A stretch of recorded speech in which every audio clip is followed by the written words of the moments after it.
you join me with a computer that is older than 2 decades. This is a slot 1 Intel machine with a gigabyte, I think it's the BX2000 board. I've just shaken it about and heard a clinging sound, but nothing fell out, so obviously there was something on the other side. When I opened it, here's what I found. I have no idea what this is. Eco Nano, a vape espresso, good. A vape espresso at the back of the P2 board. It could only have come from that hole there. I think got some keys here stuck at the bottom that won't come out.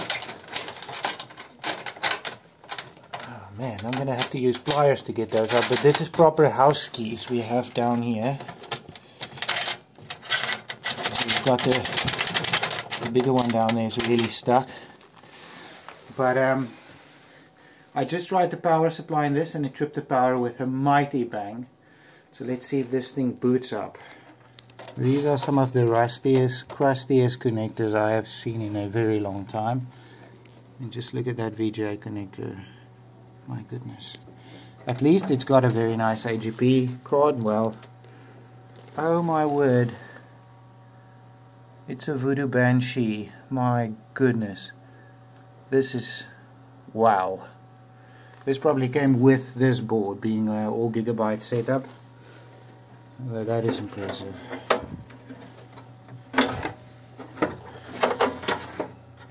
So I already stripped out a lot of cards from this. I have a buyer for it who wants it. They're going to score on this video card. My goodness.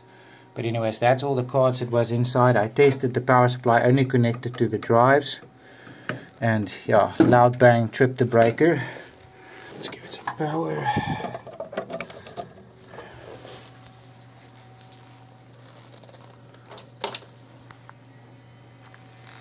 When was the last time you saw one of these bad boys boot up?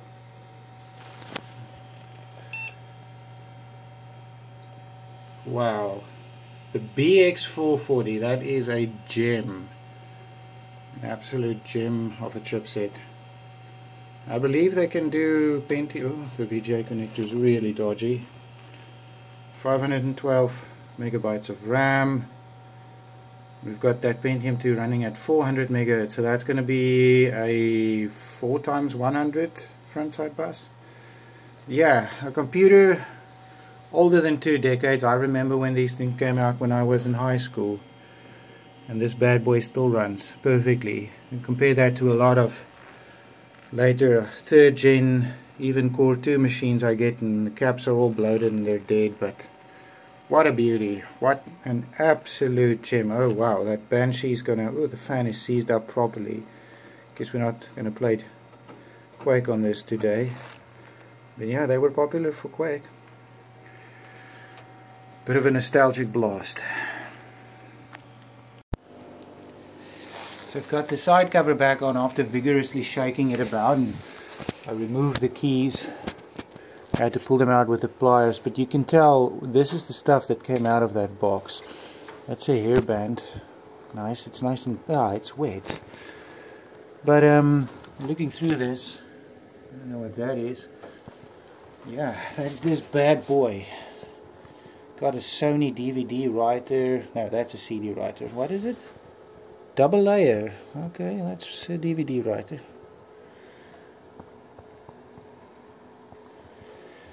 But I was blessed with not one, but 2 machines in this haul.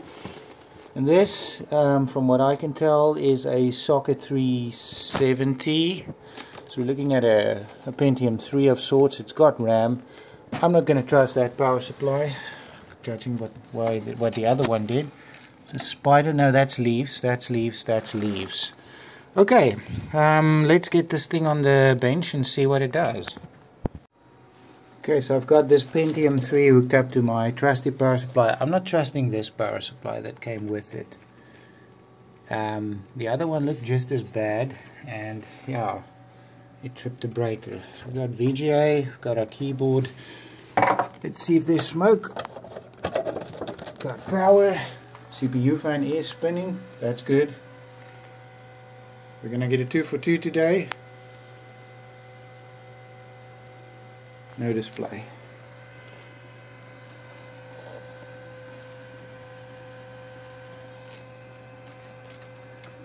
You have RAM. Do we have an onboard PC speaker? No, but the front PC speaker is connected.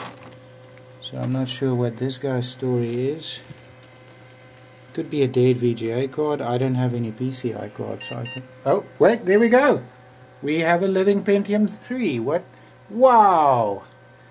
866. My goodness, with 128 meg RAM. Flippin' heck, you beauty.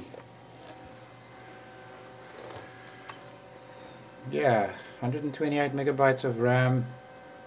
BIOS defaults to the year 2000. What a gem! 2 absolutely mint gigabyte. Well, absolutely mint. No, definitely not. This has got oodles of patina on it. I'm not going to try that power supply. I'm just going to pull it. Yeah, can you believe it? Still works, and that after so many bad capacitor boards that I get these days.